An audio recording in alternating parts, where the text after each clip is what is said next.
The galaxy lay beneath a shroud of silence, a silence too vast to be born of peace. Stars dimmed in their constellations, their light diminished as if mourning a truth no mortal tongue dared to speak. Empires had risen before, carved from ambition and blood, and each had crumbled into ash. Yet none had ever been as radiant, nor as fragile, as the Imperium of man. It was a realm of 10,000 worlds, spanning from the blazing heart of terror to the furthest edges of the void, and at its core stood a father who was more than mortal, a god dressed in the guise of flesh. But even gods, it seemed, could not hold back forever the entropy of betrayal. And so the galaxy trembled, for a great war was coming, whispered in the warp before it bled into reality. A war not merely of steel or of worlds, but of souls, of loyalty broken, of love turned to venom, of destiny bound to tragedy. The sons of the Emperor, Primarchs born of divine will, would be both the architects and the victims of this collapse. Among them shone one brighter than all the rest, a figure so resplendent that even his enemies spoke of him as angelic. His name was Sanguinius. Before the tale begins, we must tell you this. We truly love and care for you, dear listener. Your presence here, your willingness to join us on this journey into grief and glory, means more than you may know. Before we step further into the shadowed corridors of history, tell us, where in the world are you watching from, and what time is it there? Now take your seat, hold your coffee, and let us begin. Sanguinius, the angel of Baal, had wings of alabaster white, vast as the sails of a starship, and eyes that carried the quiet sorrow of one who foresaw more than others could bear. He was beloved beyond measure, not only for the radiance of his form, but for the gentleness of his spirit. Where other Primarchs were iron, fire, or storm, he was light. Yet it was light touched by shadow, for Sanguinius knew well that every gift carried its curse. His legion, the Blood Angels, were a mirror to their sire, noble, radiant warriors of grace and discipline. They were poets in crimson armor, killers who wept for those they slew. But within them stirred something darker, an ancient flaw born of their blood, a hunger that no victory could sate, a thirst that threatened to strip them of the very nobility they held sacred. The flaw was whispered of in secrecy, hidden even from their brothers, and Sanguinius bore it upon his shoulders like a cross he could never lay down. On the eve of the Great Crusade's final victories, when the Emperor's dream seemed almost within reach, Sanguinius stood upon the parapets of a fortress world and gazed across the burning horizon. He did not see triumph. He saw only endings. The wind carried the stench of ozone and the iron taste of blood, and the angel knew, with the quiet certainty of prophecy, that his fate was sealed long before he had the words to name it. Around him, his sons celebrated. They cheered for the glories of their campaigns, sang hymns of devotion to their liege, and spoke of the age of unity to come. Yet beneath the songs, beneath the laughter, the flaw coiled. Sanguinius could feel it stirring, a beast chained, straining to be free.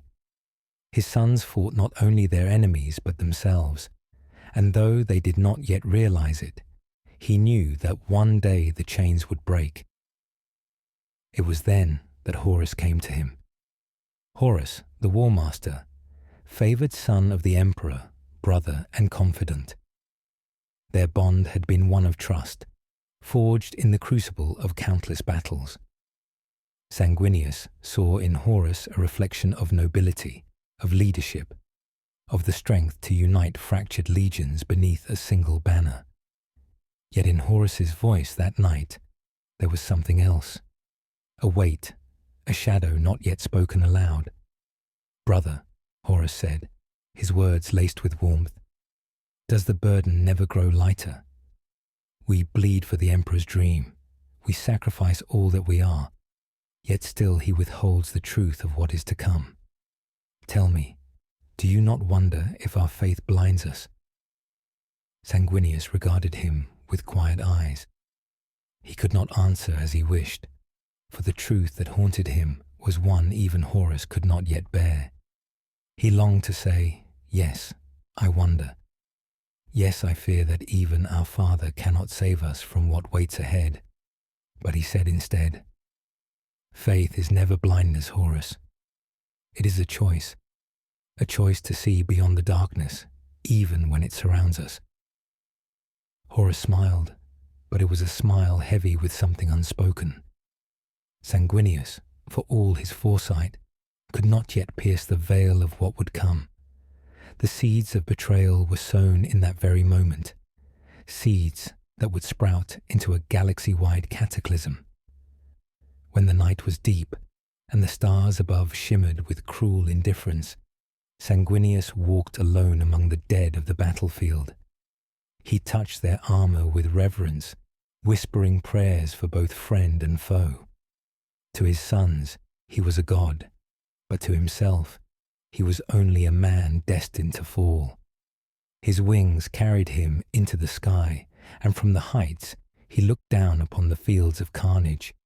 In the silence, he thought of the Emperor, of the Father who had given him life, and the destiny that demanded he one day embrace death.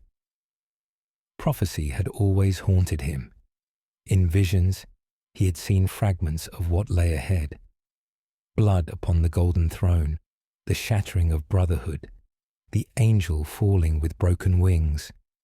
He never spoke of these visions to his sons, for their hope was fragile enough without such shadows. But he carried them within, carved into his very soul, and every choice he made was colored by the knowledge that time itself was his enemy. And yet, for all his sorrow, he still loved. He loved his sons more fiercely than life. He loved humanity, fragile though they were, clinging to survival in a hostile galaxy. He loved his brothers, even those whose pride threatened to unravel them. That love was his greatest strength, and it would be his undoing. The crusade pressed onward, victory after victory, and to the galaxy, the blood angels appeared as flawless as their sire. But within, the fracture widened, the flaw grew stronger, and whispers began to spread, that the angels' sons were cursed, that their nobility was but a mask hiding hunger. Sanguinius silenced such rumors with grace, yet he knew the truth. One day, the curse would reveal itself in full. That day, however, was not yet come. For the moment, hope still lingered. The stars still burned, the Imperium still rose, and the angel still walked among mortals. Yet destiny had already marked him, and though none but he could feel the weight of it, all were bound to its consequence. And thus the stage was set. The galaxy celebrated triumph, but beneath its banners lay rot. Brothers feasted together, but in their hearts stirred ambition and doubt. A father sat upon his throne, dreaming of unity, blind to the storms gathering at his gates. And an angel, wings white as morning shrouds, bore upon his shoulders the burden of prophecy. A prophecy that would end not only his life but the age of glory itself. The stars flickered above. The silence of the void deepened. Somewhere in the darkness, a brother's heart turned to betrayal, and the path toward tragedy began. The great crusade pressed on, and with each world brought into the fold of the Imperium, the dream of unity gleamed brighter. Yet dreams, no matter how radiant, cast shadows, and in the hearts of men and demigods alike, those shadows grew restless. Sanguinius walked among his sons as they prepared for another campaign. The blood angels moved with grace unmatched, warriors clad in crimson, their armor polished to a shine that caught the starlight. To the other legions, they were artists of war, their every movement a symphony of discipline and beauty. But Sanguinius saw beyond their masks. He saw the tremors in their hands when they thought none watched, the hunger in their eyes after battle. He saw them wrestle against the floor. On Baal, their home, the floor had always been present, hidden in the bloodlines of those who had survived its irradiated deserts. It was a legacy that Sanguinius had inherited and passed unknowingly to his sons. They did not yet speak of it openly, but the angel knew the truth. The floor was not a passing sickness. It was destiny, as much a part of them as the wings upon his back. He gathered them in the grand halls of their flagship, the Red Tier. His voice carried not only authority but compassion, and the warriors who would slay without hesitation lowered their heads like children before him. "My sons," he began, his words soft yet heavy, "we are the bearers of a gift unlike any other. To humanity, we are protectors. To the Emperor, we are instruments of his vision. Yet within us lies a darkness we must ever guard against. You feel it, I know you do. But hear me now. It will never master us, for we are not defined by hunger, but by choice. And I choose, with all that I am, to walk in light. Will you walk with me?" A roar rose in reply, voices bound by loyalty and love. In that moment, their faith was renewed. They would follow him, no matter the abyss that lurked beneath their feet. Yet Sanguinius's heart ached, for he knew faith could not silence fate. It was during this time that Horus summoned him again. The War Master's summons was never to be ignored, and Sanguinius travelled to his brother's fleet. There, in the private chambers of Horus's flagship, the vengeful spirit, the two spoke. Horus embraced him warmly, but the smile he wore no longer carried the innocence of old days. It was a smile weighed down by bitterness, by something unspoken. The angel, sensitive as ever to the emotions of others, felt the tremor beneath the surface. "You are loved by all, brother," Horus said, pouring wine into golden chalices. "Your men adore you, the legions respect you, and even the people whisper prayers to your name. You are the very vision of what a Primarch should be. And yet, does it not wound you that our father withholds so much? He keeps his secrets, cloaked in silence, even from us. He builds his throne not for us, but for himself." Sanguinius drank in silence, his wings shifting uneasily behind him. The words cut deeper than he wished to admit. He had long wondered why the Emperor distanced himself, why he trusted them with the conquest of galaxies, yet denied them the truth of his great work. Horus's eyes hardened. "I have seen things, brother. Things our father would never confess. We fight for his empire, but do we fight for his love? Or are we but pawns, discarded once our usefulness is at an end?" The angel sighed, sorrow rippling through him like a tide. "Horus, you speak with bitterness. Our father is not perfect. No being could be. But his dream is larger than us. It is not for us to be adored, but to ensure humanity survives." "And what of our survival?" Horus's voice cracked, his charm slipping into anger. "Do you not see? He would let us die for his throne and not shed a single tear." Sanguinius rose, placing a hand upon his brother's shoulder. "Perhaps. But I would die 1,000 deaths if it meant humanity might endure. That is our purpose, Horus. Not glory, not thrones." Sacrifice Horus said nothing. He looked into the angel's eyes, searching for weakness, but all he saw was sorrowful resolve. Deep inside, Horus's envy grew. He envied the love Sanguinius inspired, the purity of his spirit, the way others saw in him not just a leader but hope itself. Horus envied and resented what he could never be. The seeds of betrayal tightened their roots. When Sanguinius returned to his fleet, he carried with him a heaviness that his sons could feel, though they did not know its cause. He stood upon the observation deck, gazing into the warp as storms flickered across its surface. Prophetic visions struck him again. Wings torn, blood flowing across a throne of gold, the cries of his sons lost to madness. He clutched the railing until his knuckles whitened, whispering prayers into the void. My father, if I must fall, let it be so. But let them live. Let them find redemption, even if I cannot yet no answer came. Only silence and the endless howling of the warp. Among his sons, whispers began to spread. Some had seen their brothers consumed by sudden rages in battle, their nobility lost to frenzy.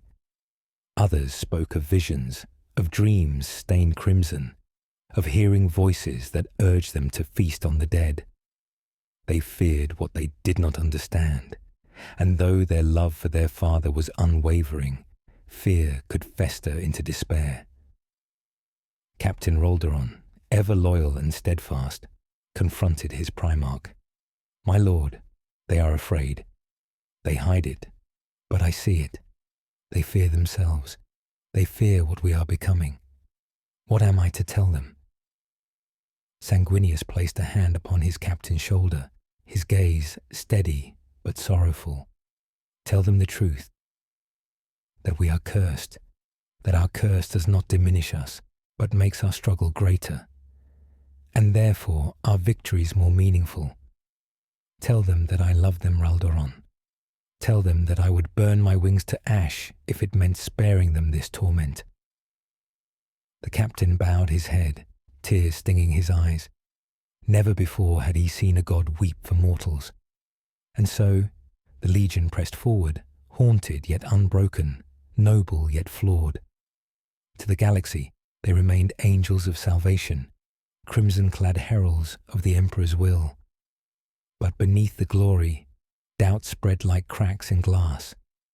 The crusade neared its zenith, but the higher it rose, the further it had to fall. The angel knew this.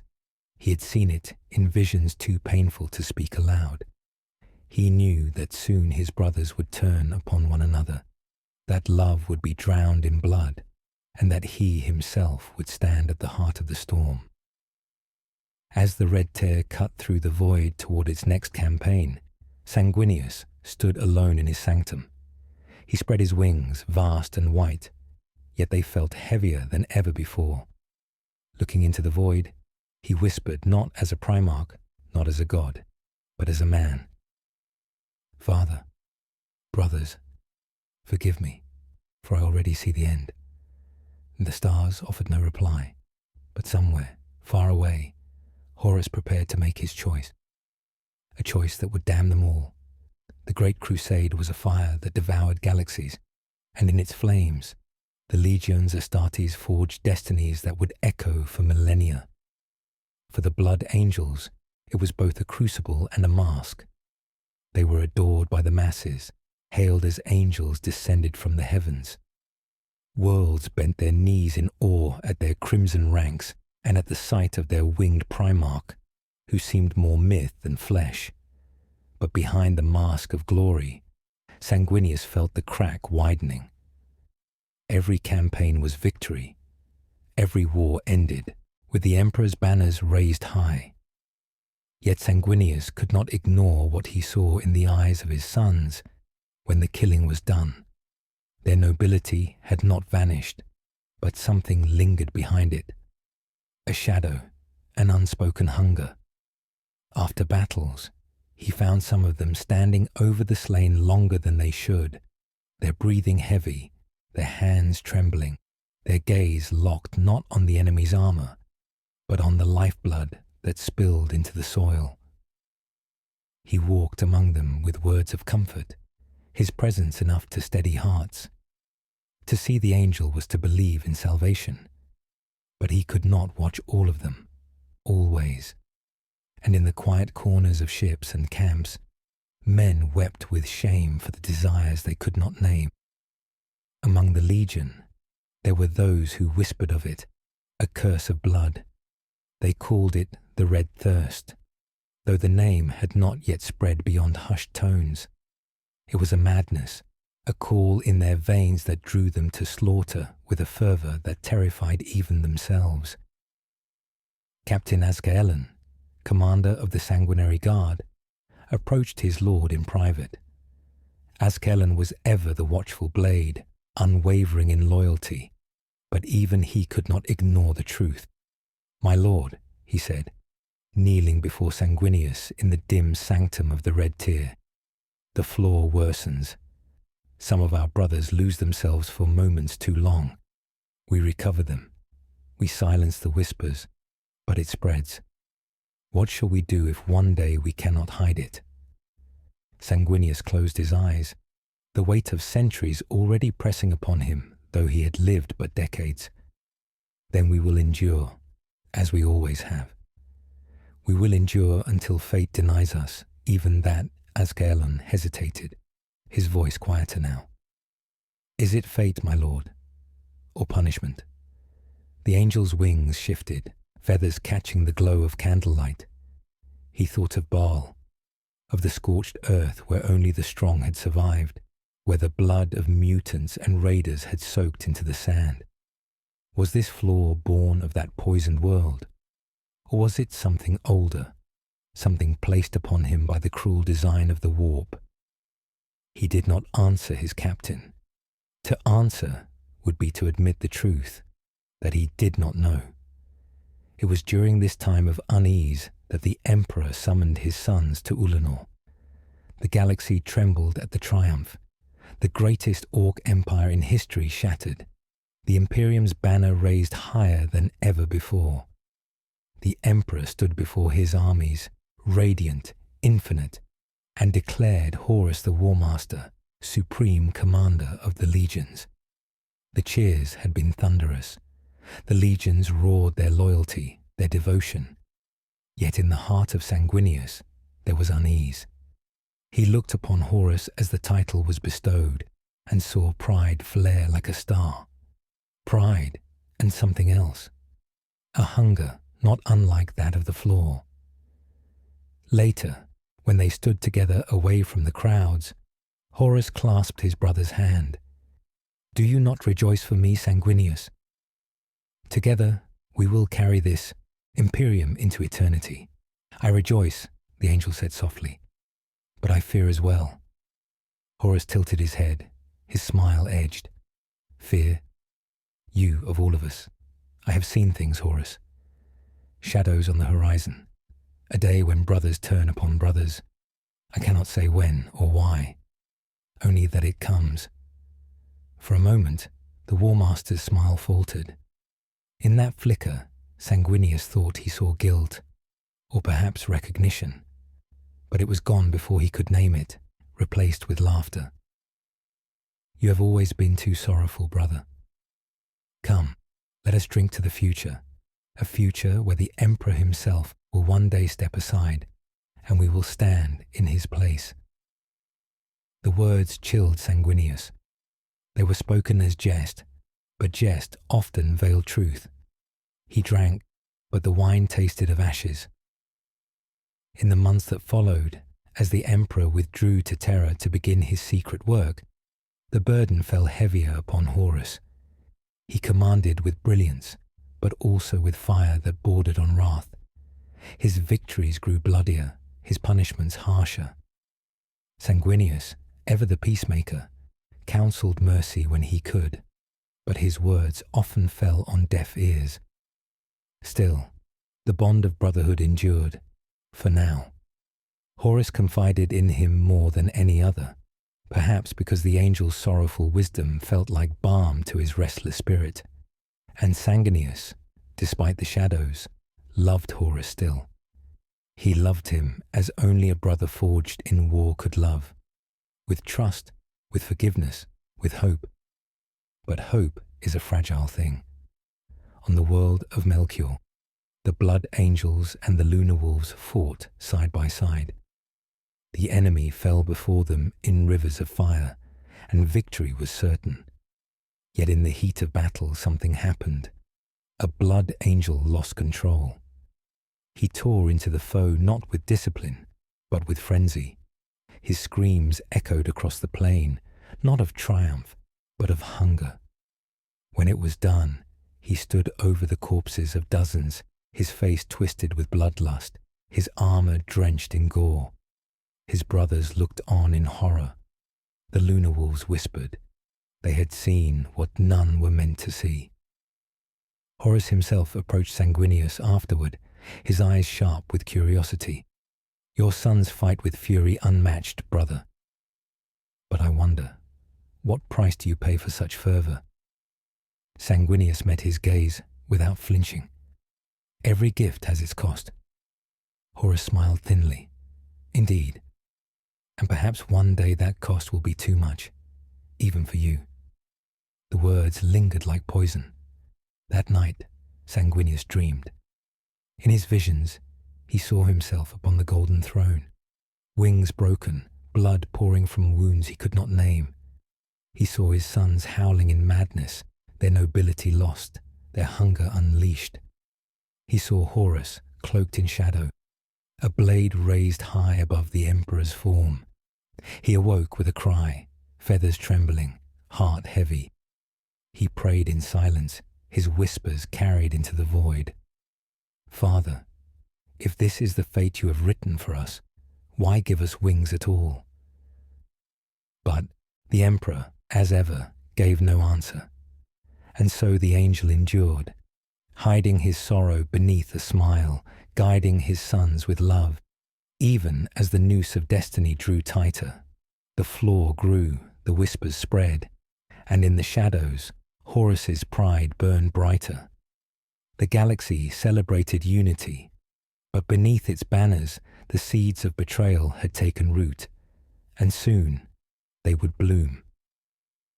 The next morning started with a knock at my door, not the usual polite kind, but the sharp, rapid banging that made my stomach twist instantly. I opened the door to see Carol standing there with two other HOA board members flanking her like bodyguards. She had a clipboard in hand and a smug smile plastered on her face. Mr. Khan, she began in a tone that already made me want to slam the door. We've received multiple complaints regarding your refusal to comply with HOA regulations. I'm here to issue you a final warning before formal action is taken. Complaints, I repeated, glaring at her. You mean from you? No one else here seems to have an issue with my tree. That's not true, Carol said quickly, flipping through her papers. We have written grievances. Several neighbors have expressed their dissatisfaction with the obstruction your tree causes. I folded my arms. Let me see those. She pressed the clipboard closer to her chest, like it was a state secret. That's confidential. Convenient, I muttered. One of the board members, a thin man with glasses, spoke up. You need to understand, sir. The HOA rules are not negotiable. If you don't cut down the tree, we'll fine you. And if you refuse to pay, we'll pursue legal action. I felt my jaw tighten. I've already spoken to an attorney. You don't have the authority to demand the removal of a healthy, well-maintained tree that's on my private property. Unless you can produce a bylaw that specifically prohibits it, you don't have a case. Carol's smile faltered for the first time, but she quickly recovered. We'll see about that. The board meets tomorrow. Don't be surprised when you receive a formal notice. She turned sharply on her heel, and a little entourage followed. I shut the door, my hands clenched into fists. It was becoming clear. She wasn't going to stop until she got her way.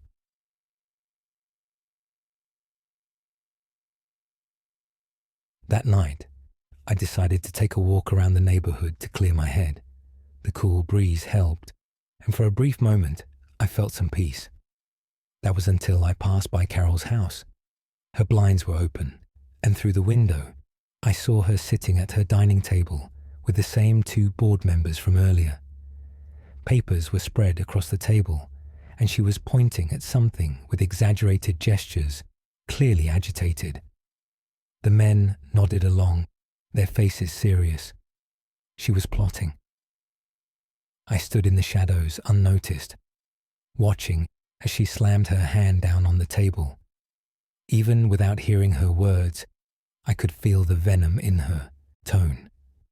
They were planning to escalate this beyond anything reasonable. I quietly walked away, my mind racing. If they pushed this into legal territory, I'd have to fight them with everything I had.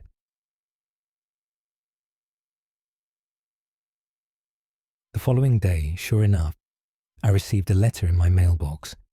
The official HOA letterhead made my stomach churn. But as I read, my irritation turned to anger. Notice of violation. Unauthorized vegetation obstruction. According to them, my tree violated a so-called aesthetic standard that required yards to maintain clear sight lines from the street. It was vague, subjective, and clearly written to target me. The letter stated I had 7 days to remove the tree, or I'd be fined $100 per day until it was gone. I stormed into my house and immediately called my lawyer, Mr. Hughes. "They can't do this, right?"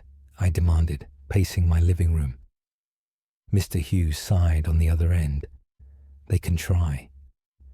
The key here is whether their bylaws actually back up their claim. I'll need to review the HOA's official governing documents. If there's no explicit rule about tree placement or sight lines, then this notice won't hold up in court. They're clearly making things up just to push me," I said. "That's what it sounds like," Hughes agreed. "Send me a copy of that notice and the HOA's covenant documents. If they're bluffing, I'll help you draft a formal response. Don't pay a dime until we've looked into this properly." Relief washed over me at his calm confidence. At least I had someone on my side who knew what they were doing.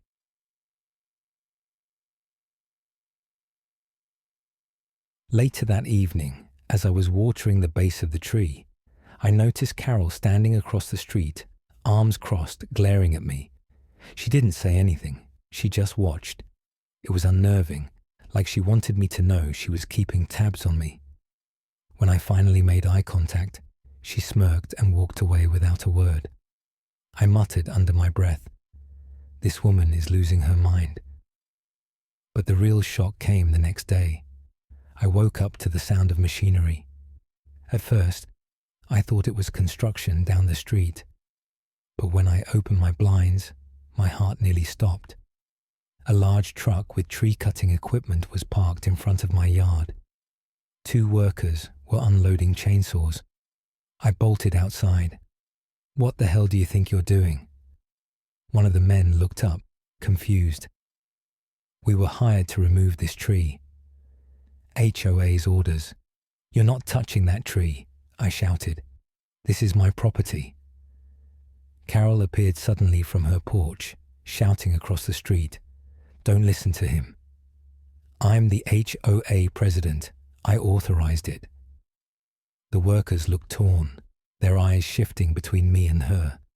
I stepped in front of the tree, arms spread wide. "If you so much as start those chainsaws, I'll have you arrested for trespassing and destruction of property. I never signed off on this, and she doesn't have the authority." The men hesitated, muttered something to each other, and slowly started packing their tools back up. Carol was screaming now, her face red, calling them cowards, insisting she had the right to order the job. But they ignored her, clearly unwilling to get caught in the middle of a legal dispute. When the truck finally drove away, I turned to face Carol. She was fuming, shaking with rage. "This isn't over," she hissed. "You'll regret defying me." I stepped closer, lowering my voice. "No, Carol. What you just did, trying to illegally cut down my tree, that's what you'll regret. I'm reporting this." Her eyes widened, but she quickly tried to mask her fear with defiance. She stormed back inside without another word, slamming her door so hard the windows rattled. That night, I couldn't shake the thought of how far she was willing to go. She had tried to secretly order a company to destroy my property. What would she try next? Would she sneak into my yard herself? Would she escalate into something more dangerous? As I sat at my desk, drafting a timeline of every incident for my lawyer, a sudden crash echoed outside.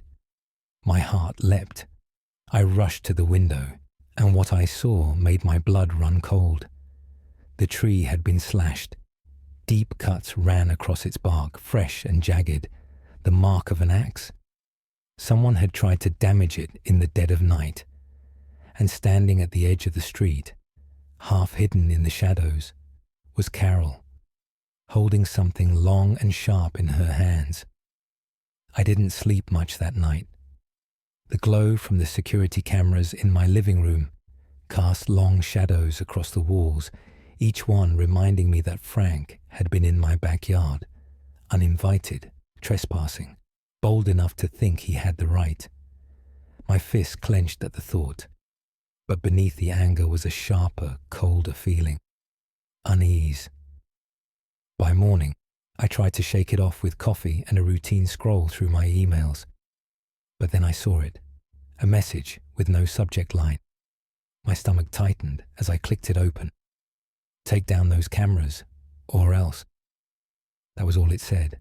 No name, no signature, nothing. But I didn't need a handwriting analyst to know who sent it. Frank. The man had been humiliated, caught on video, and dragged off by the police. Now he was threatening me in writing, or trying to be clever and anonymous. The problem was, his arrogance made him predictable. I printed the email immediately and slid it into a folder I had started keeping. HOA Evidence. That folder was getting thicker by the week, and I had a feeling I'd need it soon. A few hours later, as I was pulling weeds in the garden, my neighbor Sarah came by, jogging with her dog. She slowed down when she saw me, concern etched across her face. "Hey," she said softly. "I saw the cops at your place the other night. Everything okay?" I hesitated. Part of me wanted to brush it off, pretend nothing was happening. But the truth was, I needed allies. Frank broke into my yard, I admitted. Got it all on camera. He's not happy about it. Sarah's eyes widened. "Are you serious? That man has been a menace for years. He used to complain about my holiday lights every December, said they were too distracting for drivers. He even tried to fine me once, but the board shut him down." I nodded grimly. "Well, now he's targeting me. I just got an anonymous threat this morning." Her jaw tightened. "You should report that. And listen, if you ever need witnesses about Frank's behavior, you can count on me. Half this neighborhood is sick of him." That gave me a bit of relief. Maybe I wasn't fighting this war alone. Later that evening, as the sun dipped behind the houses, I heard it again, Frank's voice. I was in my garage when the muffled sound of him arguing drifted from the street. I peeked out. Frank stood in front of a small cluster of neighbors, waving his arms like a madman. "We can't let him get away with this. He's spying on us, invading our privacy. Cameras like that should be banned in a family community." The neighbors looked uncomfortable. Some crossed their arms. Others avoided eye contact. But one of them, a man named Greg, spoke up. "Frank, the cameras are on his property. He has the right to protect his home. You can't just break into someone's yard because you don't like it." Frank's face twisted with rage. "He's making this neighborhood unsafe. What's next? Armed guards, barbed wire fences. We can't live like that." The irony made me want to laugh. The only unsafe element here was him. But then, Frank noticed me. His eyes locked on mine, cold and venomous. "You think you've won, don't you?" he shouted. "You think one little video is going to stop me?" The neighbors shifted uncomfortably, but no one spoke. I could feel the tension in the air like static electricity. I stepped forward just enough for my voice to carry. "The only thing I think, Frank, is that you should stay off my property. You've already crossed the line once. Try again, and the police will handle it." His lips curled into a smirk. "You have no idea who you're dealing with." And with that, he stormed off, muttering curses under his breath. That night, as I replayed the confrontation in my head, the threat in the email echoed louder than ever. This wasn't going to stop. Frank wasn't the type to back down after being embarrassed. No, he was the kind who escalated. Sure enough, the next morning, I woke up to another surprise. My mailbox had been ripped open. The door was hanging by one hinge, bent and twisted like someone had kicked it in. Inside, my letters were scattered, some torn. A deliberate act of vandalism. I called the police immediately. An officer arrived within the hour, took photos, and filed a report. "Got any suspects?" he asked flatly. "Yeah," I said, holding up the printed email. "Just one." The officer looked it over, nodded, and jotted down notes. "We'll add this to the file. If this keeps up, you might want to consider filing for a restraining order, against a member of the HOA board." The thought made me both nervous and determined. If Frank thought he could bully me into submission, he was in for a rude awakening. But then, just as I was starting to feel a bit of control, the situation took another turn. That evening, I got a call from the HOA president, Ms. Callahan. Her tone was curt, clipped, professional in a way that dripped with passive aggression. "We've received complaints," she began. "Apparently, your security cameras are making several neighbors uncomfortable. There will be a special meeting next week to address this." I almost laughed. "Complaints? You mean Frank's tantrum?" "I'm not here to discuss individual members," she said stiffly. "You'll need to attend the meeting and defend your use of cameras. Until then, I suggest you consider whether they're truly necessary." The line went dead before I could respond. I stared at the phone in disbelief. Frank wasn't just threatening me directly. He was dragging the entire HOA into this. And worse, they were listening to him. My heart pounded with a mix of anger and adrenaline. He had vandalized my mailbox, sent threats, tried to rile up neighbors, and now he was trying to use the HOA as a weapon against me. I sat down at my desk, opened my evidence folder, and began writing everything out in detail. Dates, times, copies of emails, photos of the damage, even a transcript of what he shouted on the street. Because one thing was clear. This wasn't just about cameras anymore. This was war. And Frank had just fired another shot. The next morning, I woke up with a pounding headache. The stress of the last few days was weighing me down like a ton of bricks. I brewed some coffee and sat at the kitchen table, staring at the pile of letters, violation notices, and half-written responses scattered around. It was clear that the HOA wasn't going to stop. They wanted me to break, to give in, to repaint my home beige and bow down like everyone else had. But I wasn't everyone else. I decided it was time to stop playing defense. I grabbed my phone and started making calls. The first was to an attorney who specialized in HOA disputes. A friend had given me his number weeks ago when the first violation notice arrived, but I had brushed it off, thinking I could handle it myself. Now, with threats of liens and mounting harassment, It was time to bring in someone who knew the law better than the HOA board did. The attorney, Mr. Carter, listened carefully as I explained everything. "You've kept all the letters, right?" he asked. "Every single one," I replied. "Good. Don't throw anything away. I want copies of everything, even emails or texts if you have them. From what you're describing, it sounds like they've overstepped their authority in several ways. We might even be able to countersue if they've harassed or discriminated against you." A surge of relief rushed through me. Finally, I wasn't alone. After I hung up, I looked out my window and saw Karen walking her dog across my lawn again, letting it dig near my flower bed. My jaw clenched. Not today, I thought. I stormed out the front door. "Karen, keep your dog off my yard," I snapped. She turned with a smug smile. "It's just grass." "Don't be so dramatic. Do it again, and I'll call animal control," I shot back. Her smirk faltered, and for the first time, she didn't have a quick comeback.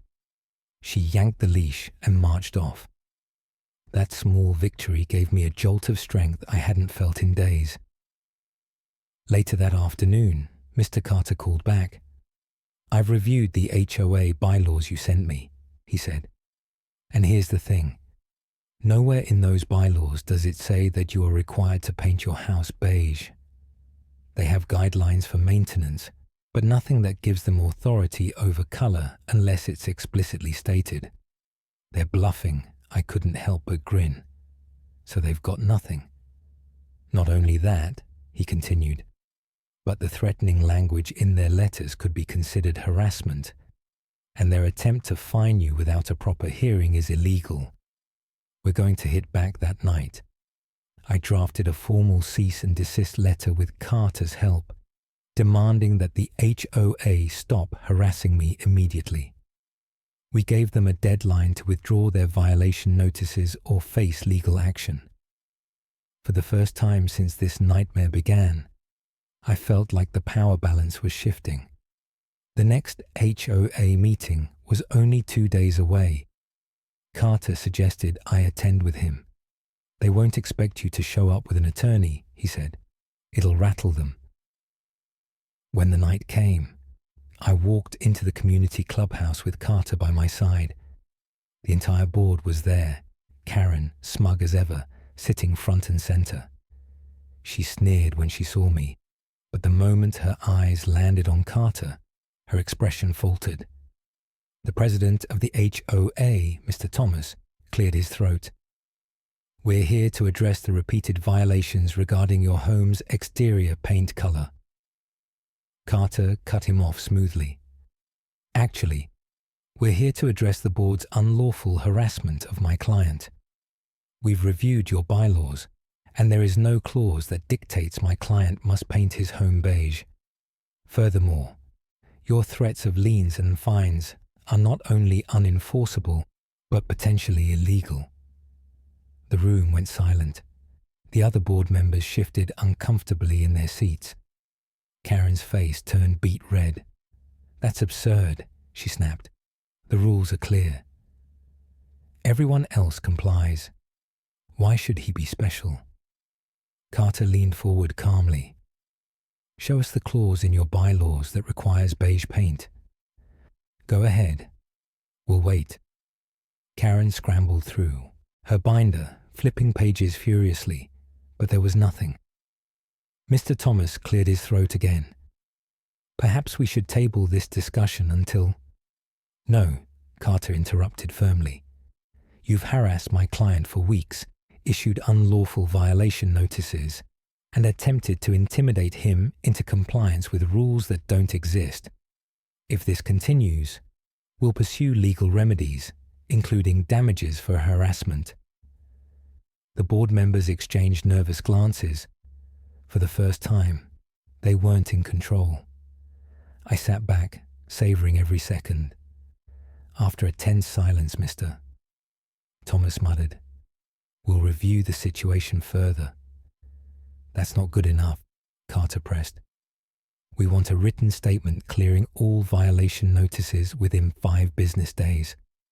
Karen slammed her fist on the table. This is ridiculous. He's ruining the look of our neighborhood. Carter didn't flinch. What's ridiculous is you abusing your position to bully homeowners. If you continue, you'll be explaining yourself to a judge. The meeting ended with no resolution, but I walked out feeling 10 feet taller. Karen glared daggers at me as I left, but I didn't care.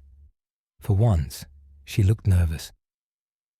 Back at home, I sat on the porch, watching the streetlights flicker on. The war wasn't over, but the tides had shifted. They weren't untouchable anymore. But just as I was starting to relax, I heard something. Footsteps crunching in my backyard. My heart stopped. I stood up slowly, straining to listen. The footsteps grew louder, deliberate, as if someone was trying to sneak around. I grabbed my flashlight and stepped into the dark yard, my pulse racing. The beam of light cut through the shadows, and that's when I saw a figure crouched near my fence. And it wasn't just anyone. It was Karen. Zara stirred awake, her eyes fluttering open as the first rays of dawn filtered through the torn curtains of the safe house window.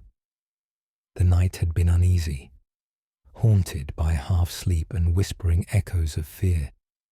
Her dreams replayed fragments of her father's voice, but instead of comfort, they carried an edge of warning. She sat up, clutching the old leather journal tighter against her chest, as though it could shield her from the uncertainty clawing at her. Across the room, Rehan was already awake, seated near the window with his back against the wall, his pistol resting on his knee. His sharp gaze scanned the streets below, watchful, patient, always calculating. Zara had grown used to his silence, but today it felt heavier, charged with an unspoken thought lingering between them. "You didn't sleep," Zara said quietly. Rehan's lips curved into something between a smirk and a grimace. "I can't afford to." His tone was flat, but there was something raw beneath it, a weariness he rarely showed. Zara studied him, the faint scars on his forearm, the hardened lines on his face, the way he seemed more ghost than man at times. He lived as though the world owed him nothing, yet demanded everything. She wondered if he had ever allowed himself to simply rest, to live without his shadow trailing death behind him. "What is it that drives you?" she asked suddenly, her voice barely above a whisper. Rehan looked at her, and for a moment she thought he wouldn't answer. But then he exhaled, a sharp sound, and his eyes softened slightly. "A mistake," he said, "one I can't undo. So I do what I can, keep others from paying for it." His words hung heavy in the air. Zara didn't push further, but she felt the depth of what he had left unsaid. Perhaps his scars weren't just on his body, but carved into his soul. Before she could respond, a distant rumble echoed through the street. Rehan stiffened, eyes narrowing as he moved to the edge of the window. A convoy of black SUVs rolled into view, their tinted windows reflecting the pale morning light. Armed men stepped out, scanning the surroundings with predatory precision. "They found us," Rehan muttered, his voice low but sharp. He grabbed his pack and shoved it towards Zara. "Move." Now her heart thudded in her chest, fear clawing at her throat, but she didn't hesitate. She slipped the journal into her bag and followed him as he darted toward the back exit of the safe house. The hallways were narrow, filled with dust and peeling paint, their footsteps muffled by the weight of urgency. They pushed through a rusted door and spilled into a narrow alley. The city was waking, the distant hum of life growing louder, but danger was closing in faster. Rehan's movements were swift, deliberate, weaving them through a maze of streets and back alleys with the skill of someone who had memorized every possible escape route. But no matter how fast they moved, the shadows followed. The sound of boots, the crackle of radios, and then a voice. Cold, familiar. Zara. She froze mid-step. Her pulse quickened as she turned, her breath catching in her throat. A figure emerged from the shadows of the alley. His face was partly hidden under the brim of a cap, but she recognized the jawline, the posture, the eyes that mirrored her own. Her brother. Arman, she whispered, the word trembling on her lips. Rayhan's hand shot out, gripping her wrist firmly. "Don't," he hissed. His body tensed like a coil about to spring, his gun half raised. But Zara couldn't move. Her mind was caught between relief and dread, memories flashing through her. Arman laughing as they raced through the fields near their childhood home, his protective arm around her when they were children. Yet now, there was something different about him. His expression was hard, his stance rigid, and behind him, men with rifles fanned out like shadows obeying their master. "You shouldn't be here," Arman said, his voice steady, but beneath it, Zara heard a flicker of conflict. "You're alive," she said, tears blurring her vision. "All this time, I thought you should have stayed away." His words cut sharp, almost cruel, but his eyes betrayed a storm within. He glanced at Rayhan, his gaze hardening further. "And you're dragging her into this. You don't know what you're playing with." Rayhan didn't flinch. "I know enough to see she's being hunted. I don't leave people to die." Arman's jaw tightened. He took a step closer, and the men behind him raised their weapons in silent unison. The alley thickened with tension, the air heavy with the threat of violence. Zara felt torn apart between the brother she once knew and the man before her who seemed almost unrecognizable. "Arman, please," she begged, her voice breaking. "I don't understand. Why are you with them?" His eyes flickered for just a moment with something like regret, but then he masked it, his voice cold, because sometimes survival means choosing a side, even if it's the wrong one. The silence stretched, fragile as glass. Zara's chest heaved with conflicting emotions, her hands trembling.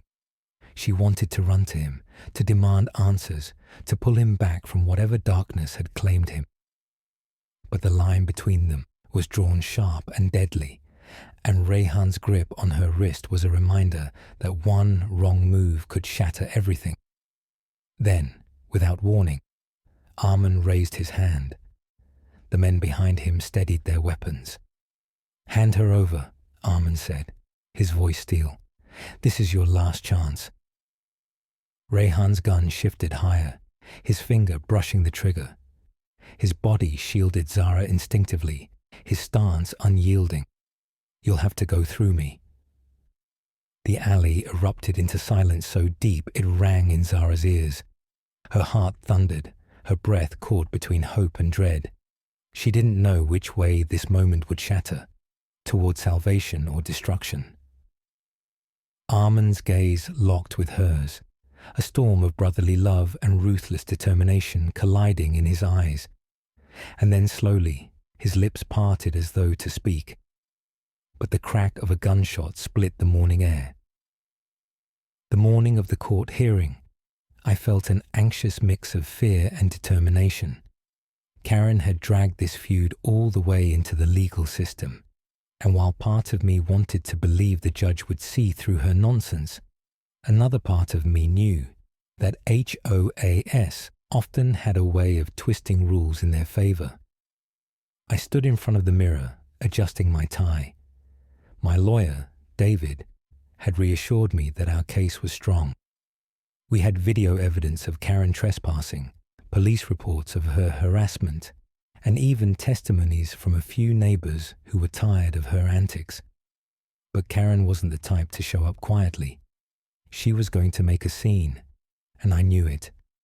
Sure enough, when we arrived at the courthouse, Karen was already there, standing with her HOA lawyer. She wore a smug expression, like she had already won. "Oh, look, he actually showed up," she sneered loud enough for everyone to hear. David leaned over to me and whispered, "Don't react. That's exactly what she wants." The hearing began in a small courtroom. The judge, an older man with sharp eyes, immediately set the tone. "We are here today regarding the complaint filed by the Homeowners Association against Mr. James regarding non-compliance with community guidelines." Karen's lawyer stood up first, launching into a dramatic speech about how I was destroying the aesthetic integrity of the neighborhood. He claimed my yard shed, my string lights, and even my choice of paint color were a blatant disregard for community harmony. I almost laughed. Harmony. Karen had been terrorizing half the neighborhood, and now she was pretending she cared about peace. Then came their witness, Karen herself. She strutted up to the stand as though she was about to perform on stage. "Your Honor," she began, her voice dripping with fake politeness, "this man has continuously disrespected the rules we all agreed upon when buying our homes. His yard is cluttered, his lights are an eyesore, and he has shown outright hostility toward me when I've tried to bring these issues to his attention." I clenched my fists under the table. Outright hostility. She left out the part where she had threatened to break into my property, screamed at my family, and filed bogus complaints every week. When it was our turn, David stood up calmly. "Your Honor, the HOA has every right to enforce reasonable rules. However, what we are seeing here is not enforcement. It is harassment. My client has abided by all written regulations. The so-called violations are either fabricated or outside the scope of HOA authority." He presented the police reports. Instances of Karen trespassing, yelling outside my home, and trying to intimidate my family. Then he played the video footage of her screaming at me about my shed, threatening to make my life miserable. The judge's eyebrows raised. "Mrs. Karen, is this your voice on the recording?" Karen turned pale for a moment, but quickly recovered. Well, yes, but you don't understand. He provokes me. He pushes me to the edge." The judge cut her off. "That is not an excuse for threats or harassment." "Continue," Councillor David went on, calling 2 of my neighbors as witnesses. They testified about Karen's pattern of behavior, how she nitpicked, bullied, and weaponized the HOA rules against anyone she didn't like. One neighbor even admitted that she had been so stressed by Karen's constant harassment that she considered selling her house. By the time Karen's lawyer tried to cross-examine, it was clear the judge was losing patience. The HOA's case had started looking less like rule enforcement and more like personal vendetta. When I finally got the chance to speak, I kept it simple. "Your Honor, I bought my home to live peacefully with my family. I've done everything within the written HOA guidelines, but for months, Karen has stalked me, threatened me, and made false complaints to control how I live. I just want her to leave us alone." The room fell silent. The judge looked at me, then at Karen, who was fidgeting nervously. Finally, he spoke. "I have heard enough. It is clear that this is less about HOA rules and more about personal hostility. The court rules in favor of Mr. James. Furthermore, Mrs. Karen, any further harassment or trespassing will result in legal penalties. This court strongly advises the HOA to review its leadership practices," Karen gasped. "What? You can't be serious." The judge banged his gavel. "Case closed." Outside the courtroom, Karen exploded. "You think you've won, James? You think this is over? She jabbed a finger at me, her face red with rage. "I'll make sure you regret this."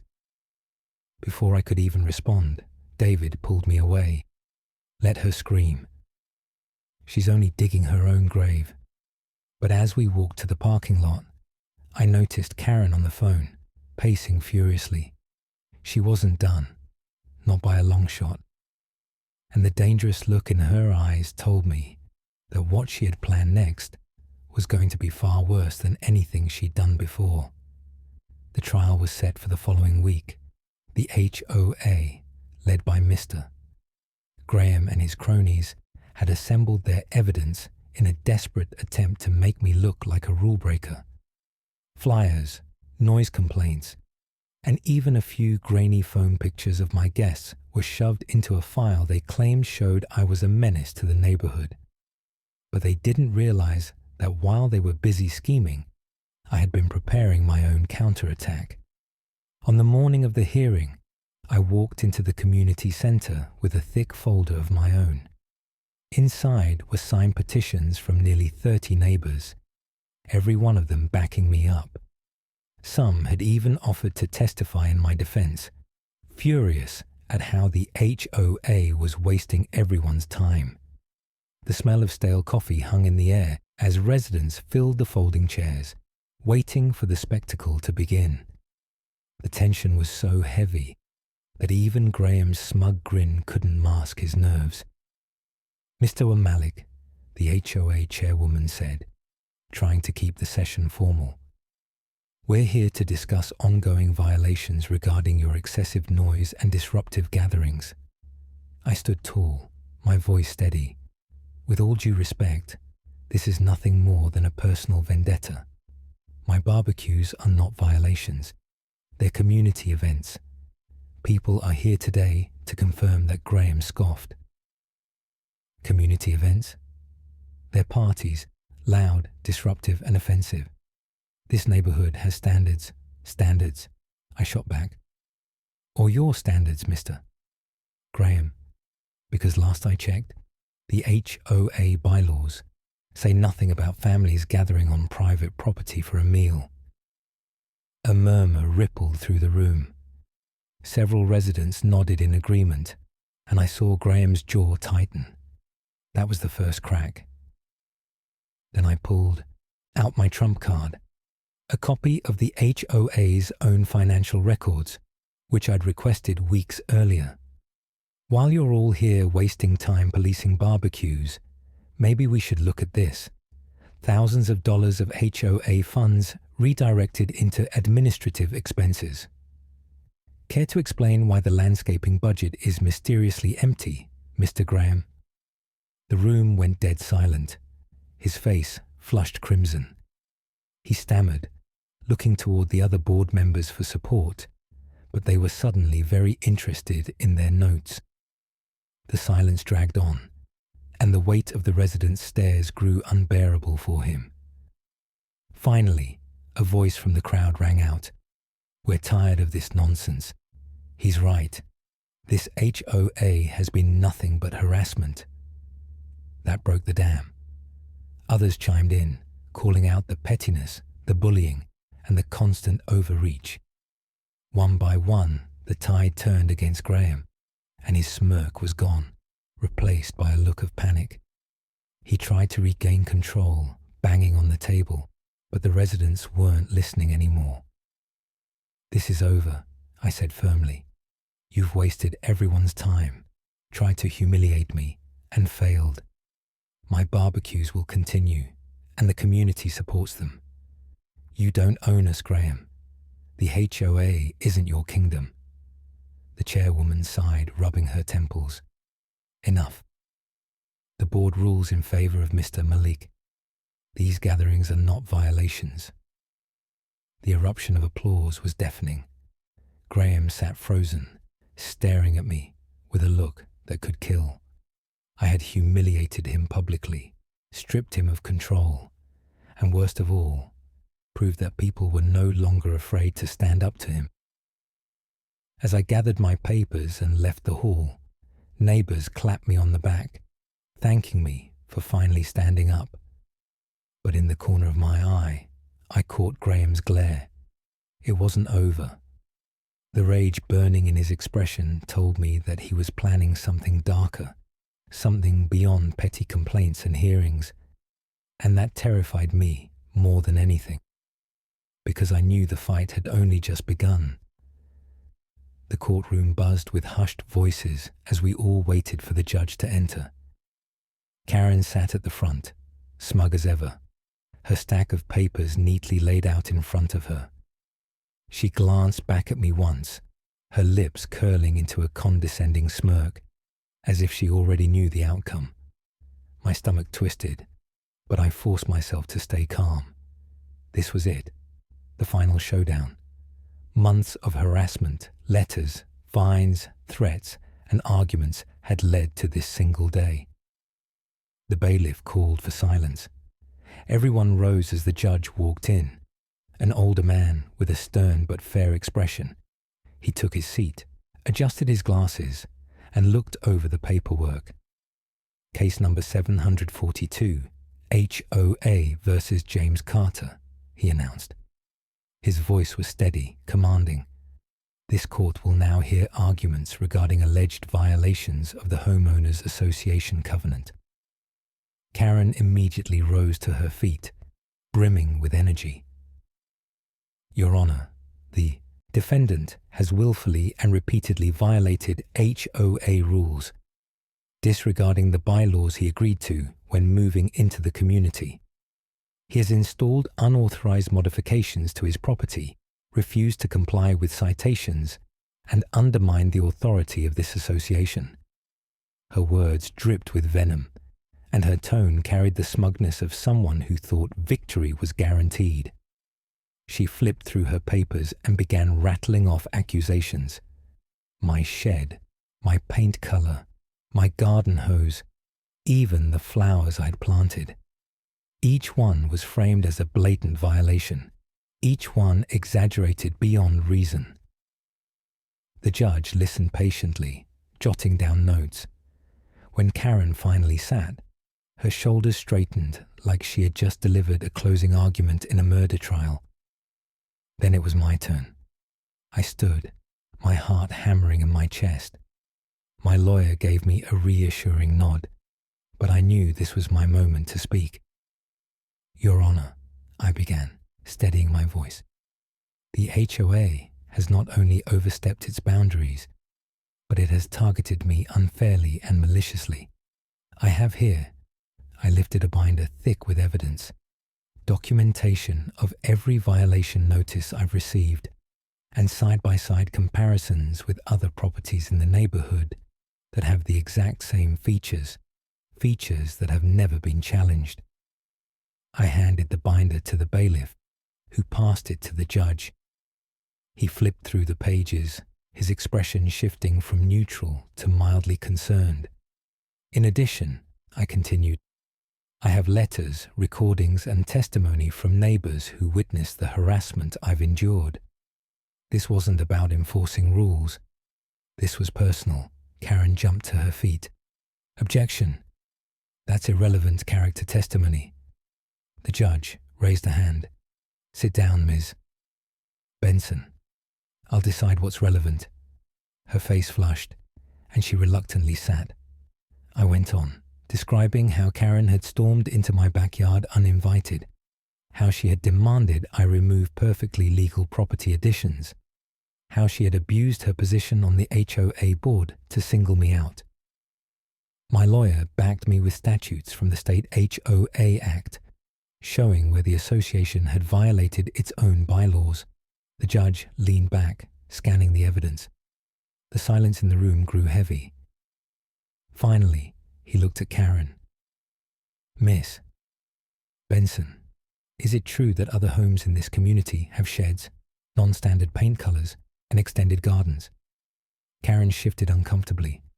Well, yes, but... And yet you issued no violation notices to those homeowners. Her mouth opened, then closed. They weren't in violation in the same way. In the same way? The judge's tone sharpened. Or were they simply not in your crosshairs? Karen sputtered, her confidence unraveling. The room seemed to lean in, waiting for her answer, but she had none. The judge closed the binder with a firm clap. This court finds that the HOA acted in bad faith, issuing citations selectively and without consistent enforcement. Furthermore, the association, under Ms. Benson's leadership, engaged in harassment that exceeded the scope of its authority. Karen gasped. "Your Honor, you can't." "Silence," the judge ordered. "Here is my ruling. All fines against Mr. Carter are null and void. The HOA is hereby prohibited from further action on these so-called violations. Furthermore, the HOA will reimburse Mr. Carter for legal fees and damages incurred. And finally," he paused, his eyes locking on Karen, "Miss Benson, as president of the HOA board, your conduct has been unacceptable. You are ordered to step down from your position effective immediately." The room erupted. Neighbors whispered. Some even clapped quietly. My lawyer leaned over and whispered, "You just won, James." Karen, on the other hand, looked like the floor had been pulled out from under her. Her face turned red, her lips trembling with fury. She stood, pointing a finger at me. "This isn't over. You think you've won, but I'll—" "Ms. Benson," the judge barked, "one more outburst and you'll be held in contempt of court. Sit down." For the first time, Karen looked powerless. She slumped into her chair, glaring daggers at me, but unable to speak. When the gavel finally struck, signaling the end of the trial, I felt a wave of relief wash over me. Months of stress, anxiety, and constant battles had finally ended. I had stood my ground, and justice had been served. Outside the courthouse, several neighbors approached me. "Good for you, James," one said. "We were sick of her bullying." Another added, "You fought for all of us, not just yourself." "Thank you," I smiled, feeling lighter than I had in months. I just wanted to be left alone to enjoy my home. That's all. As Karen stormed out of the building, muttering angrily under her breath, I realized something. It wasn't just about me. She had tried to control the entire community, and by standing up to her, I had set an example for everyone else. That evening, back at home, I sat on my porch with a cold drink, watching the sun dip below the horizon. My garden looked beautiful. My shed stood exactly where I had built it, and my house glowed with the color I had chosen. Not beige, not dictated by anyone else, but mine. For the first time in a long time, I felt truly free. And as for Karen, word spread quickly that she had resigned in disgrace. The HOA elected a new board, one that focused on maintaining the neighborhood instead of policing it. Karen faded into the background, her power stripped away. The battle had been long, bitter, and exhausting. But in the end, I had won. Not just against Karen, but against the toxic control she represented. And as I looked around at my home, the home I had fought for, I knew it had all been worth it. The day after the public HOA meeting was strangely quiet in the neighborhood. For the first time in weeks, I woke up without a letter taped to my door, without Karen's screeching voice echoing from her porch, and without the usual passive-aggressive comments muttered as people walked past my house. It almost felt like a temporary ceasefire, the eye of a hurricane before the storm crashed again. But I knew it wouldn't last. Karen was too proud, too entitled, and too deeply invested in controlling everything around her to simply walk away after being humiliated in front of the entire community. That meeting may have been a blow to her ego, but it was not the end. It was merely a spark, and sparks had a way of setting fires. Around noon, I stepped outside to water my lawn.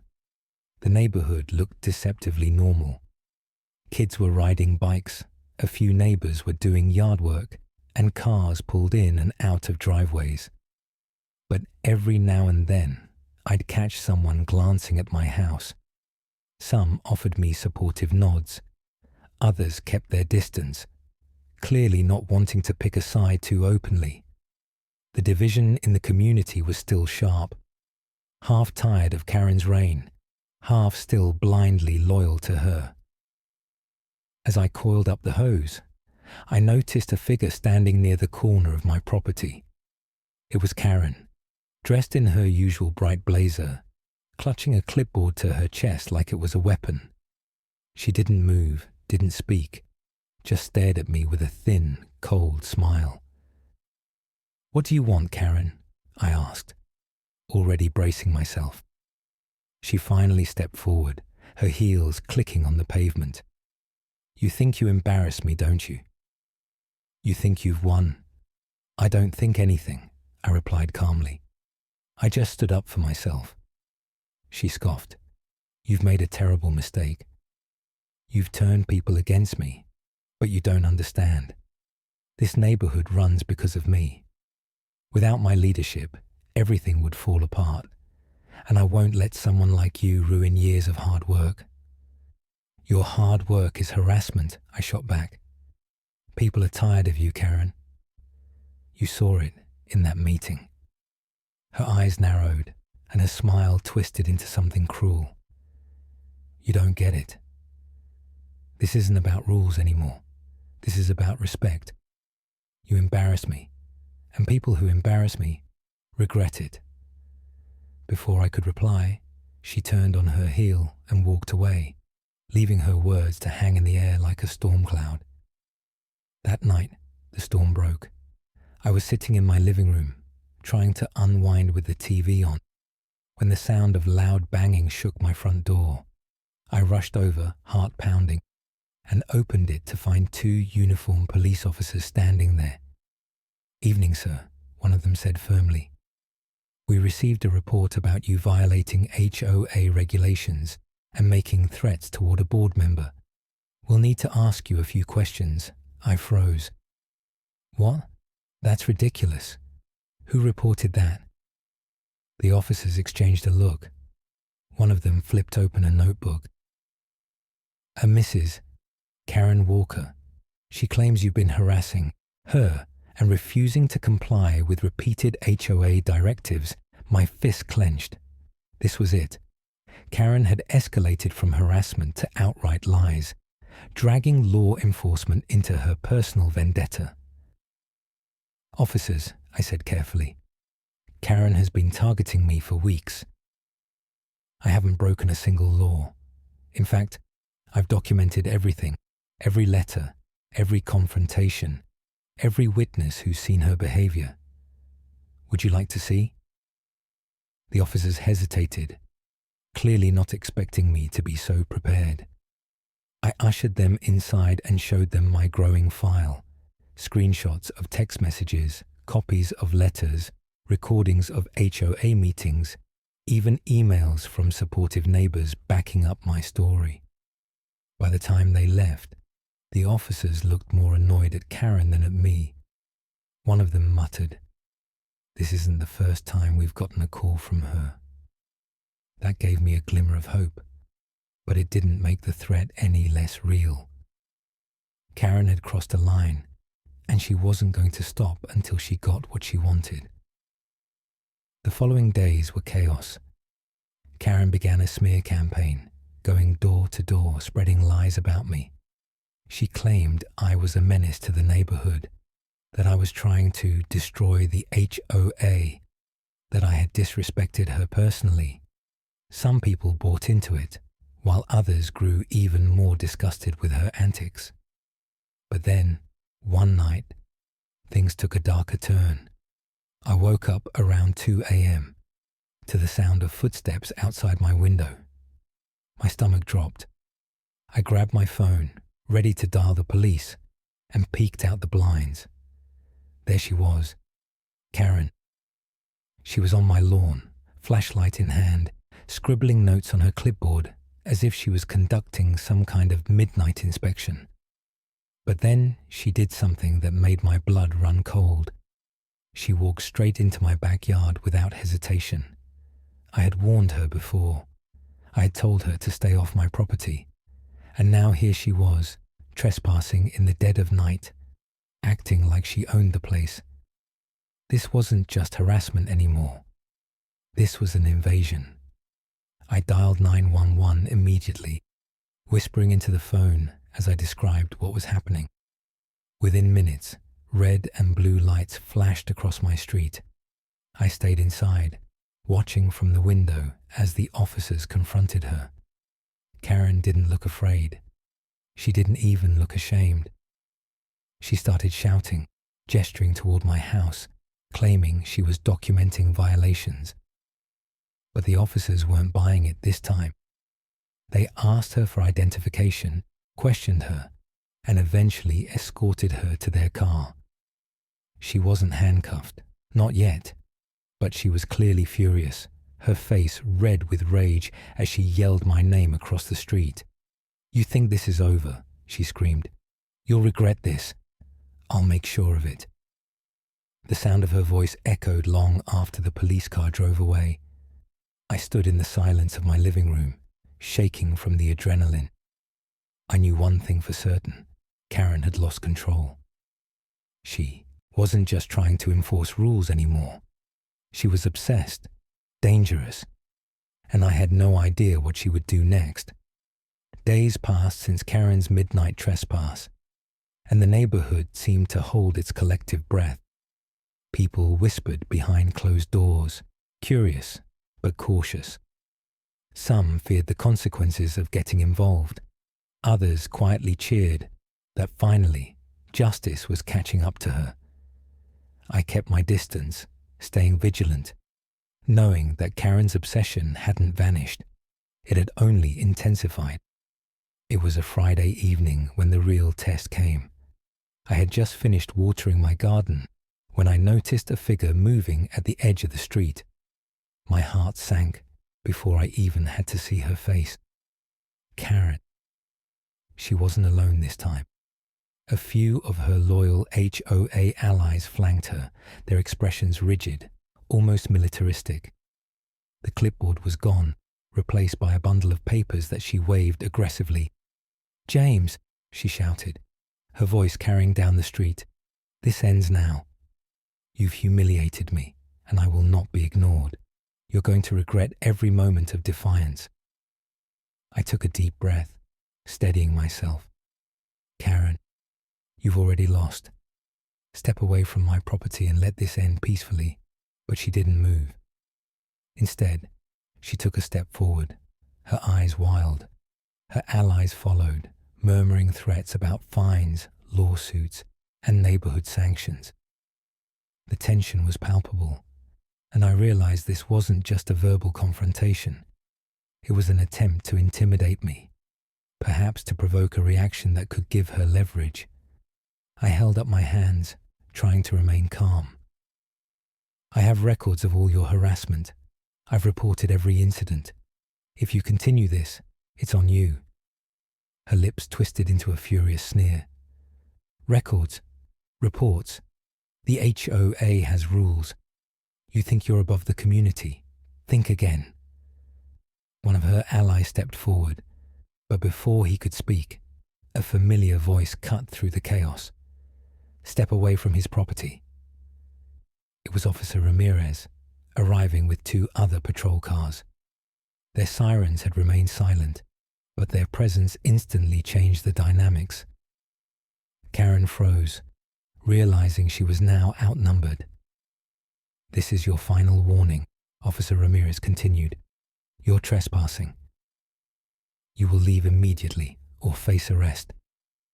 Karen's face contorted in rage. "You can't do this. I am enforcing HOA rules." Officer Ramirez's gaze was unyielding. "Not like this. Not at this time." "Step away," her allies muttered in frustration, backing away reluctantly. But Karen took a defiant step toward me, ignoring the officers. You think you've won, James. I'll... The sound of the handcuffs clicking shut cut through her shouting before she could finish. Officer Ramirez had moved quickly, restraining her with precision. Karen struggled, her voice escalating to shrill screams as she was read her rights. You're making a mistake. Arresting me won't stop what I'm capable of. But the officers were firm. They guided her to the patrol car, Karen kicking and screaming all the way. I watched in a mix of relief and disbelief. After weeks of escalating harassment, after threats and intimidation, the ordeal was finally over. Neighbors began to emerge from their homes, some cautiously at first, others openly cheering. One man, who had previously stayed neutral, clapped me on the back. You finally stood up to her. It's about time someone did. Another neighbor, an elderly woman with a gentle smile, approached. We were all afraid to speak out. Thank you for showing courage. I nodded, humbled by the support, but also aware that the ordeal had taken its toll. My nerves were frayed. My family had endured constant stress, and the sense of violation I had felt for months wouldn't disappear overnight. But finally, there was justice. That night, as I sat on my porch and watched Karen being driven away, I reflected on everything that had happened. This wasn't just a battle over a shed, or paint colors, or string lights. It had been about control, about power, and about refusing to allow someone to dictate how I lived in my own home. I thought about the fear I had felt every time she appeared, the tension in my family's shoulders, the constant anxiety about what she might do next. It had been exhausting, emotionally draining, and frightening. But through it all, I had learned something important. Standing up for yourself is never easy, but it is necessary. By the next morning, the street felt lighter, more relaxed. Children played freely, neighbors waved at each other, and the oppressive atmosphere that Karen had cultivated slowly lifted. I knew it would take time for trust to rebuild fully, but the first steps were made. I also knew that Karen's arrest wasn't just a victory for me. It was a message to the neighborhood. Her misuse of authority, her relentless harassment, and her attempts to manipulate everyone around her had consequences. Power that is abused eventually collapses under its own weight. As I poured myself a cup of coffee and settled into a chair on the porch, I felt a profound sense of closure. The legal battles, the sleepless nights, and the constant tension had all led to this moment. I could finally breathe, knowing that my family was safe, my home was protected, and the neighborhood could begin healing. Yet even in victory, a part of me remained cautious. Karen's obsession had been intense. She had gone further than I ever expected. I knew that vigilance would still be required, but for now, I allowed myself to relax, to enjoy a quiet morning without fear or threat. And as the sun rose, casting its warm light over my garden and my home, I realized something essential. Courage isn't about never being afraid. It's about facing fear, standing firm, and refusing to let anyone steal your peace. The battle had been long, bitter, and draining, but in the end, justice prevailed. Karen's reign of terror had ended, and a new chapter of calm and community could begin. The house was once again mine to enjoy, the yard once again a place of peace, and the neighborhood a community united, rather than divided by fear. For the first time in what felt like months, I smiled. The war was over, and I had survived, stronger and wiser for the trials I had endured. Even with Karen finally arrested, a strange tension lingered over the neighborhood. It was as if the air itself remembered the fear she had spread. People walked a little slower, eyes darting toward windows and doors. Some whispered about her possible return, about appeals and threats. Her obsession had not been a passing flame. It had been a wildfire, and wildfires had a way of leaving embers long after the smoke cleared. That morning, I noticed something unusual. Small, subtle changes in my yard. Footprints in the flower bed, a chair slightly shifted, and my garden gate left ajar. My heart skipped a beat. Could Karen have found a way to evade the system? Could she truly be back so soon? I took a deep breath and reminded myself of the facts. She had been arrested. The police had her in custody, and any attempt at further harassment would be swiftly punished. Yet instinct told me to remain vigilant. Later that day, the neighborhood HOA newsletter arrived in my mailbox. The cover, normally mundane, now had a bold red stamp. New guidelines for enforcement, immediate compliance required. My stomach tightened. I flipped through the pages carefully, reading the fine print. It wasn't Karen this time.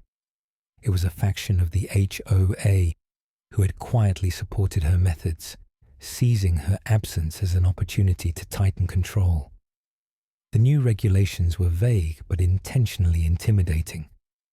Limits on outdoor decorations, mandatory approvals for garden layouts, restrictions on gatherings of more than 3 households. I realized then that the battle wasn't truly over. Karen had been a figurehead, but the ideology she represented still lingered. Control under the guise of authority. People could be cowed by rules as easily as by fear. I called David, my lawyer, explaining the situation. They're trying to impose rules that weren't in effect before. It's subtle harassment, but it's harassment nonetheless. Can we stop this? David's tone was calm, measured. We'll draft a response. The moment they overstep the existing bylaws or target you personally again, we have grounds. But for now, document everything. Evidence is your best weapon. I nodded, but a creeping unease settled over me. Even with the law on my side, enforcement was slow. I couldn't rely solely on paperwork to maintain peace. Vigilance would have to come from within the community itself. The following week, I decided to host a small gathering, a neutral meet and greet for neighbors to discuss community matters openly. I wanted transparency, dialogue, and mutual respect.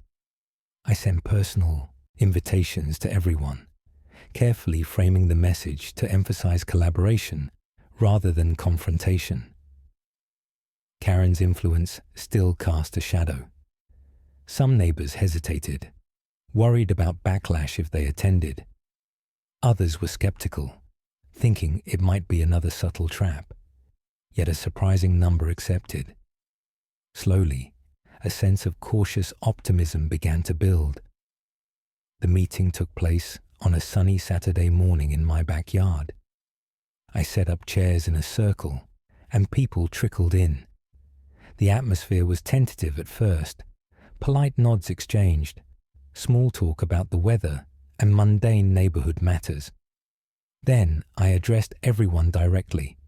We've all experienced tension in our community recently, I began, voice steady but firm.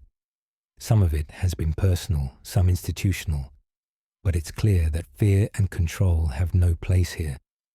I want us to talk openly, to establish understanding and trust, and to make sure that no one feels unsafe in their own home again. A few neighbors nodded in agreement. Others were silent, still cautious. But the key was that everyone had a voice now. I made a point to emphasize transparency, documenting meetings, recording decisions, and ensuring that no single individual could manipulate rules for personal vendettas. Hours passed. Conversations evolved from cautious politeness to constructive dialogue. Residents shared grievances, offered solutions, and proposed ideas for improvement. Slowly, a collective understanding emerged, a promise that authority would be exercised responsibly, and that personal disputes would no longer dictate community dynamics. Yet even in this positive moment, I knew the threat hadn't vanished completely. Karen's arrest had removed one dangerous figure, but ideology and resentment persisted. I couldn't ignore the possibility that someone else might rise to wield authority in the same oppressive way. Vigilance would remain necessary. That evening, after the gathering ended, I returned inside, exhausted but hopeful. I watched the sun dip behind the houses, casting long shadows over the street. The light reminded me that even after darkness, there was the promise of dawn.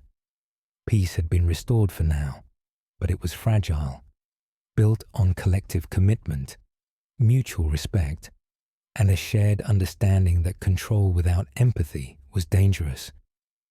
As I sat down with my notebook, I reflected on the lessons learned. Karen's campaign of intimidation had been personal, relentless, and exhausting. But it had also revealed something important about the community and about myself.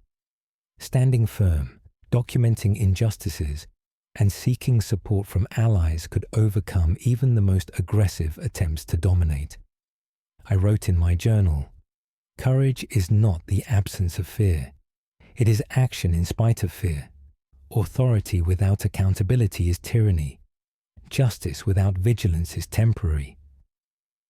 Late that night, I checked my yard one last time. No footprints, no disturbances. The gates were secure. For the first time in months, the property felt like a safe space again. And while I knew Karen's shadow, or at least the shadow of her ideology, might linger, I felt ready. The community had begun to heal, and I had proven that one person standing firm could challenge manipulation, fear, and control. The storm was not entirely gone, but the worst had passed. Karen's reign of terror had been broken. The HOA, once a tool of intimidation, now faced scrutiny, and the residents had begun reclaiming their sense of agency. For the first time in a long while, I allowed myself to relax, to take a deep breath, and to appreciate the small victories, the laughter of children, neighbors talking freely, and the simple pleasure of tending my own garden without fear. Even as the night settled over the neighborhood, I knew this was only the beginning of a new chapter. Vigilance, communication, and unity would be essential in preserving peace. But for now, I had survived, and I had emerged stronger, wiser, and more resolute. The echoes of Karen's threats lingered like distant thunder, but I no longer feared the storm. I had weathered it, and I had won. The following days carried a tension unlike anything the neighborhood had experienced in years. Even with Karen removed from the equation, her shadow lingered, an oppressive reminder of the chaos she had unleashed. Every creak of a door, every sudden rustle of leaves seemed to echo her presence. People were cautious, wary of her returning or of anyone attempting to pick up her mantle of control. I spent those days organizing my thoughts, reviewing every detail, every confrontation, every letter, every phone call. It was clear to me now that Karen's downfall was inevitable, but the cost of that battle had been immense. Months of stress, sleepless nights, and anxiety had taken a toll on my family, my neighbors, and even me. It wasn't just a battle for property. It had been a battle for peace, sanity, and personal dignity. Then the news came. A letter from the HOA's legal department. It confirmed what I had hoped. Karen's appeal had been denied. The courts had reviewed the case in its entirety and concluded that her actions had been vindictive, unwarranted, and beyond the authority granted by the HOA bylaws. She was permanently removed from the board, and the HOA was officially reprimanded. The letter felt like the final blow to her ambitions. Relief coursed through me, but it was tempered by a lingering unease. Karen's obsession had been personal, and personal obsession had a way of escalating beyond reason. I knew better than to believe that the mere legal defeat would extinguish the fire inside her. Still, life had to move forward. I held a community meeting, inviting neighbors to openly discuss the future of the HOA. This time, the tone was different, cautious but determined. People shared their concerns, their hopes, and their ideas for creating a fair, accountable, and transparent board. I spoke to them plainly. We've faced intimidation and control for too long. This isn't about punishment. It's about ensuring that power is exercised responsibly, with respect for everyone. We must rebuild together, not allow fear to dictate our actions. The meeting was a turning point. Slowly, the community began to reassert itself. Neighbors who had been silent out of fear now voiced opinions. Decisions were made collectively, and policies were put in place to prevent a repeat of the chaos Karen had wrought. Yet even as progress was made, I couldn't shake the lessons of the past. Authority, unchecked and unaccountable, was dangerous. One person's obsession could destabilize an entire neighborhood, and the scars left by fear and harassment would take longer to heal than any legal ruling could ensure. A week later, Karen appeared in the neighborhood, not to confront, not to harass, but to attempt reconciliation, or at least the semblance of it. She approached cautiously, escorted by a lawyer, her face drained of its usual confidence. I wanted to apologize, she said, her voice low and unsteady. I let my anger, my desire for control, it got the better of me. I understand now that my actions were wrong. I studied her carefully. This was the first sign of genuine vulnerability I had ever seen from her. Her arrogance, her condescension, and her rage had vanished, replaced by something resembling regret. But I was cautious. Words were easy. Actions were harder. Your apology is noted, I replied evenly. But trust isn't rebuilt overnight. The community and I have moved forward, and I hope you will respect that she nodded, a faint acknowledgement of her defeat. It was the end of one chapter and the beginning of another, not just for her, but for all of us. That evening, I walked through my neighborhood, observing the subtle changes that months of conflict had wrought. Neighbors were more cautious, but more aware. Conversations were more genuine, agreements more deliberate. Even the children seemed freer, playing without the anxiety that had shadowed the streets. I realized that victory wasn't about humiliation or retribution. It was about restoring balance. The neighborhood had been thrown off course by one individual's obsession, and it had taken courage, persistence, and unity to correct the trajectory. In the quiet of my backyard, I sat and reflected. The garden I had fought so hard to protect now flourished, a symbol not just of my personal perseverance, but of what was possible when people refused to allow fear to dictate their lives. My shed stood intact, my flowers bloomed as I had planted them, and my house glowed with the colors I had chosen. The final confrontation had taught me something essential. Power, when abused, can wreak havoc, but courage, when exercised responsibly, can restore order. Justice, when patient and persistent, prevails, not because it's immediate, but because it endures. I also thought of Karen, not with anger, but with a kind of sober pity. Her obsession had cost her authority, respect, and the trust of an entire community. She had been offered the chance to lead responsibly, but she had chosen control over collaboration, fear over empathy, and in doing so, she had ensured her own downfall. The next day, the HOA elected a new board, composed of residents who had demonstrated fairness, wisdom, and integrity. Policies were revised to ensure transparency, disputes were documented impartially, and community meetings became a space for dialogue rather than intimidation. It was a new era, and I felt a sense of profound relief knowing that Karen's influence could no longer disrupt the neighborhood. That night, as the sun set over my home, I sat on my porch with a cup of coffee, watching shadows stretch across the lawns. The silence was comforting, almost sacred. I thought of the months of tension, the threats, the harassment, and the fear that had gripped me and my family, and I realized that while the struggle had been exhausting, it had revealed the strength of both character and community. I wrote in my journal, "Power without accountability is dangerous. Fear can control for a time, but courage and unity endure. Even the fiercest storm eventually passes, leaving room for growth and renewal." And as the last rays of sunlight faded, I felt an immense sense of closure. Karen's reign of chaos was over. The HOA was accountable. The community was beginning to heal, and my home, my sanctuary, was once again a place of peace, not fear.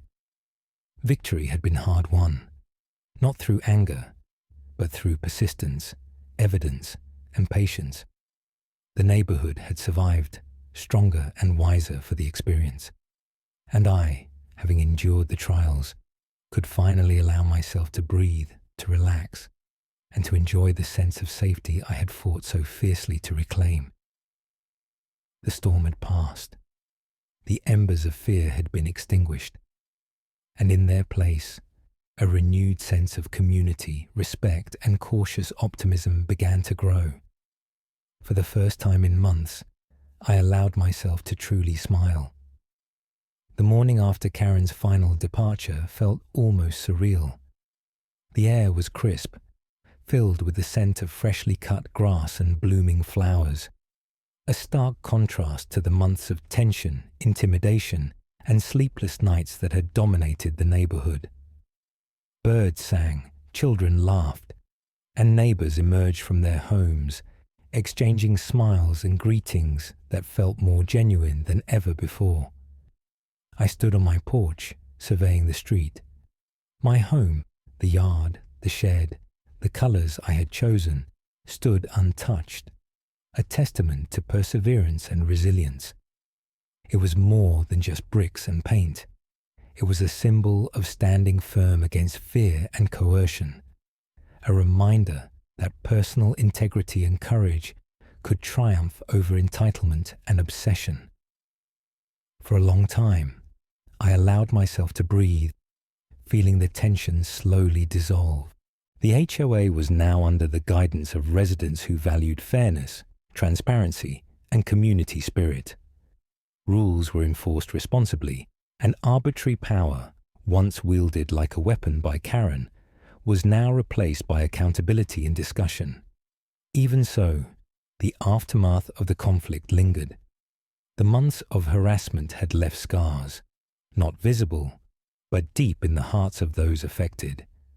Some neighbors had been caught in the crossfire, unsure whom to trust. The fear that had gripped the streets, the subtle anxiety that made every knock or shout feel threatening, had left an imprint that could not vanish overnight. I reflected on the journey that had brought us here. Each confrontation, each threat, each sleepless night had tested not just my patience but my resolve. It had been a constant challenge to maintain composure, to act legally, and to respond with dignity rather than retaliation.